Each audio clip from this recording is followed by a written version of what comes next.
il y avait un chassid qui a fait de cette manière-là devant lui, et le Rabbi Rachab est resté à côté de lui, à le regarder comme ça, fixement.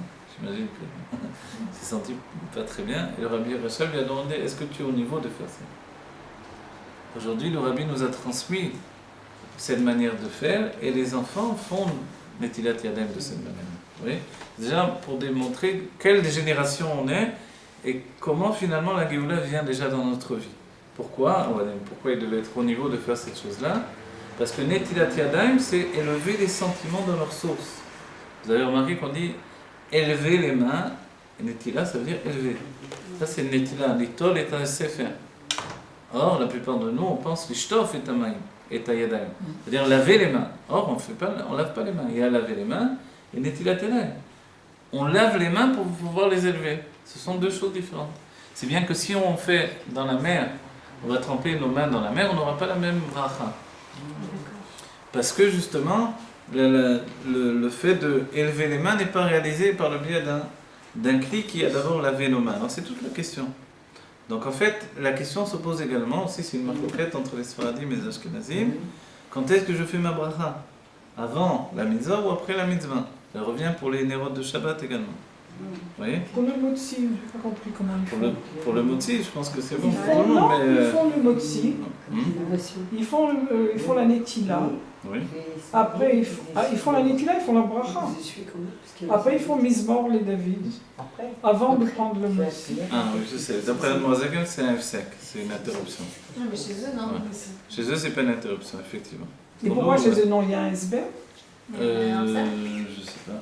Je sais pas vous dire. Pour la Moazaken, le Rabbi Rachab, même s'il faisait comme ça, il retournait se laver les mains. Donc, d'après la Moazaken, comme c'est l'état de l'halakha qui est lié à l'intellect, tout est vraiment, on va dire, très précis, au moindre.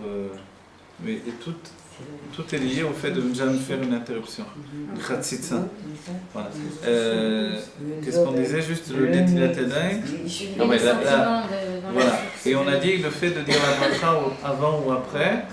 Alors, pour terminer, puisque le ikar ou amassé, c'est aussi de dire de la halakha comme le Zohar, à l'exemple du Zohar qui au commencement nous donne les halakhot du kiddush. Alors ici on dira que quand effectivement le but c'est d'élever nos mains, que les mains, d'après la Kabbalah, normalement je dois mettre les mains face au cerveau pour qu'il y ait comme une lumière qui sort du cerveau et qui ramène finalement, va purifier nos mains. C'est-à-dire nos sentiments se sont élevés au niveau du cerveau. Le Rabbi Rachab dira qu'il suffit d'élever un peu les mains au-dessus du cœur. Vous voyez? Donc en fait, au-dessus du cœur. Mais sinon autrement on devrait faire également cette manière-là. Maintenant, pour la netila. Pour le netila. Mais maintenant, en réalité, on a le problème, on a dit, quand est-ce que nous faisons la bracha? Avant ou après? On va dire, normalement, je devrais faire la bracha juste avant de faire l'action. Et je ne peux pas dire la bracha quand j'ai les mains sales encore. Alors, c'est pour ça que je fais la mitzvah de Netilat Yadayim, puisque ça s'appelle une mitzvah. Puisqu'on dit à chaque Shalom Be'mitzvotav Be'tzimanu à Netilat Yadayim. Cette mitzvah a été fixée par Shlomo HaMelech. D'accord? Auparavant, elle n'existait que pour les Kohanim, qu'ils avaient leurs mains et leurs pieds en même temps. Et Shlomo HaMelech a fixé que chacun d'entre nous, on fait cette mitzvah-là. D'accord? Donc en fait, quand est-ce que l'on fait la bracha? On dit, on la fait après. Oui, mais après, alors, quand est-ce qu'on fait la mitzvah dans ce cas-là? Donc une fois qu'on a fait le netilat, donc une fois qu'on a lavé les mains, on dit la bracha et on n'a plus d'action à réaliser. C'est un problème. Il faut que notre bracha réside sur une action. Vous voyez? Alors, dans ce cas-là, l'Admor HaZaken dit le dernier moment où je vais faire le netilat, je garde dans ma main, je garderai un peu d'eau. Vous voyez? Donc, vous vous rappelez, j'ai fait 3 fois d'un côté. Après, je prends ma serviette. Si je prends une serviette, je fais 3 fois de l'autre. Et je mets ma main en forme de réceptacle voilà, pour avoir de l'eau dans ma main. L'autre main est en dessous, qui reçoit l'eau qui coule, parce que forcément, il y a de l'eau qui coule. Et ensuite, dès que j'ai dit la bracha, je fais une action qui s'appelle le shifshuf. Le shifshuf, il est comparé comme l'action de Netilat Yadayim, de l'ishtof yadayim. Et ensuite, je peux élever mes mains, qui est le sens profond du Netilat Yadayim. C'est-à-dire que l'action a été accomplie dans ce cas-là, après la bracha. Mais pour pouvoir dire la bracha, il fallait quand même que je lave mes mains. Vous voyez comme c'est Oui. Tout doit être pensé. Donc en fait... d'essuyer ses mains, c'est une action, on les essuie après. Oui, mais c'est pas l'action de... Il n'y a pas c'est pas une mitzvah d'essuyer ses mains. Vous voyez. Par contre, c'est une nécessité d'essuyer ses mains. Il serait interdit de manger du pain avec des mains mouillées. Ouais. Celui qui mange le pain avec les mains mouillées, c'est comme s'il mangeait avec les mains remplies de sang. C'est dit par les sages. Et les fruits aussi. Ouais, ce point c'est grave. Ah oui, les fruits de quoi. Les fruits... Aussi, il faut les non, les essuyer. fruits, oui. Les fruits aussi, il faut faire nétilat si on a des fruits qui sont mouillés, exactement. Ah, on fait nétilat. On fait nétilat ou alors on les sèche auparavant. C'est-à-dire, on peut ils peuvent être lavés et on les essuie. Voilà, on les essuie, ça suffira, ou alors on fait Ça, on nétilat. fait nétilat. Mais toutes les fois on trempe un solide dans un liquide, le rapport entre le solide et le liquide fait que l'on va Ah faire oui, ça, je sais ça. nétilat également. Donc nétilat, c'est pourquoi on m'a dit à nouveau, parce que les mains, les sages ont fixé, et c'est un enseignement, les mains représentent les sentiments. Et les sentiments, regardez, regardez madame, Alors attends, on fait regardez les mains. Pardon. De quoi? Quand on fait Quand 1, 2, on 3, trempe un 1, 2, solide dans 3. un liquide. Non, 1, 2, 3, 1, 2, 3. Sans bracha. Comme pour le pain, mais sans bracha. Comme on fait à Pessah C'est avant les de autres, par tremper exemple. l'oignon dans le sel. Oui. L'oignon, le carpage. Et les mains, pourquoi ce sont les mains que l'on fait nétilat? Les mains, quand on les descend, on voit qu'elles descendent jusqu'aux jambes. Okay? Elles arrivent au niveau des jambes, mais quand on les élève, elles passent au-dessus de la tête. De là, ça nous dévoile que les mains représentent les sentiments. On dit qu'on a 3 mains, la droite, la gauche et celle du milieu, qui est aussi considérée comme une main. Et on les élève au-dessus de la tête, ça nous désigne que la source, la racine des mains, est plus élevée que la racine, que l'intellect lui-même. L'intellect se trouve dans le cerveau, évidemment, mais la source des mains est plus élevée. Et comme elle est plus élevée, elle descend plus bas. Plus une personne est élevée, plus elle peut chuter beaucoup plus bas. Et comme les mains, on dit qu'elles se trouvent dans toute chose, alors il faut les élever à chaque instant. Vous voyez? Donc en fait, notre travail, c'est d'élever les sentiments. Élever les sentiments, c'est aussi le travail de Sfirat HaOmer, élever chaque jour une mesure de sentiment en rappelant sa source divine. Quand on exprime que les sentiments ont une source divine, on élève les sentiments dans leur racine, à la manière des mains que l'on élève vers le cerveau, et finalement, la lumière même de l'intellect va illuminer les mains, mais quand on élève les mains encore plus, on comprend que nos sentiments proviennent de l'inconscient que représente le Keter. Et dans l'inconscient, il y a ce qui s'appelle les sentiments qui sont au-dessus de l'intellect. Quels sont les sentiments au-dessus de l'intellect? La volonté, c'est la rigueur, la source de la rigueur, et le plaisir, c'est la source de la générosité. Vous voyez? La volonté, c'est la source du naasé, et la générosité, c'est la source de nishma. Le naasé, ça a été le fait de devancer naasé de nishma, mais le nishma aussi est essentiel. Le nishma, c'est le plaisir que l'on a de servir Dieu. Ce qui doit se précéder, c'est la soumission qui permet de servir Dieu. Ce qui s'appelle les kabel ol malchut shamaim, de recevoir le jour de la volonté divine. C'est la première soumission, je me soumets au maître de la volonté, et ensuite, finalement, je peux accéder au plaisir.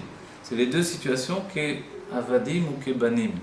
Nous sommes comme des serviteurs de Dieu, c'est le nasé, et ensuite on doit s'élever au niveau de banim, les enfants, les fils, de manière au pluriel, et ça c'est le niveau du plaisir.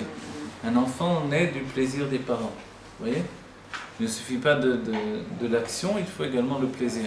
Et le plaisir est lié à ce qu'il y a de plus profond dans notre âme. C'est pour ça que les gens sont prêts à se tuer pour du plaisir. Le monde est prêt à se tuer, à travailler du matin au soir, à donner toute son énergie, toutes ses capacités, sa puissance pour accéder au plaisir. Des hommes vont se détruire et détruire des univers entiers pour accéder au plaisir. Qu'est-ce qu'il y a de si extraordinaire dans le plaisir? Le plaisir, c'est l'entité de l'homme déshabillé. C'est l'âme telle qu'elle est encore inclue dans la présence de Dieu. Vous voyez? Dans le palais du roi. Non, vous avez dit tout à l'heure la volonté, c'est la source du nasé. Et après, la source de nishma, c'est le plaisir. C'est le tanouk. C'est le tanouk. De la même manière, les mitzvot sont liés Naaseh et la Torah est liée au Nishma.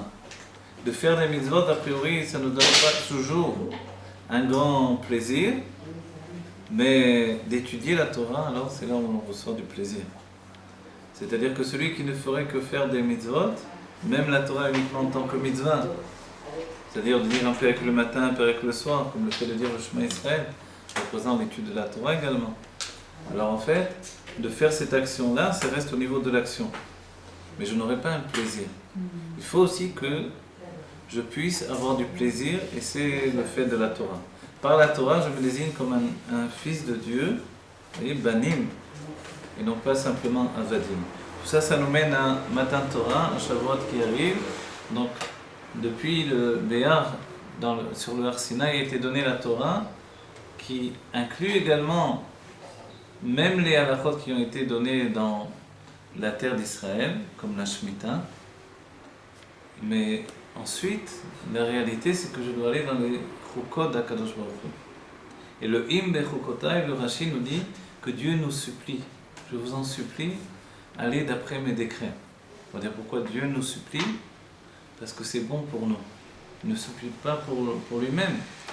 Il nous supplie parce que, vous voyez, il est écrit En-im, et là la shon tachanonim. Au moins, il nous dit, je vous en supplie, allez d'après mes décrets. Pourquoi? Parce que c'est une Torah de vie. Et que notre âme juive, particulièrement, on va dire spécifiquement, est liée aux mitzvot. Et sans les mitzvot, on ne peut pas devenir ce que nous devons devenir. Et le fait du devenir de chacun, c'est vraiment d'apporter la Géoula. Il doit être une Géoula pratique également. Voilà, que Dieu fasse que l'on évite cette Géoula pratique, qu'elle germe au-dedans de nous, parce que la Géoula Klalit arrive d'un instant à l'autre, et qu'elle se réalise aujourd'hui par le sourd de chaque juif, chacun d'entre nous, chacun d'entre vous, et que chacun, vous avez en vous une âme merveilleuse, et que cette âme doit se réaliser. La réalisation de l'âme juive, c'est l'expression de la Géoula intérieure qui est en nous.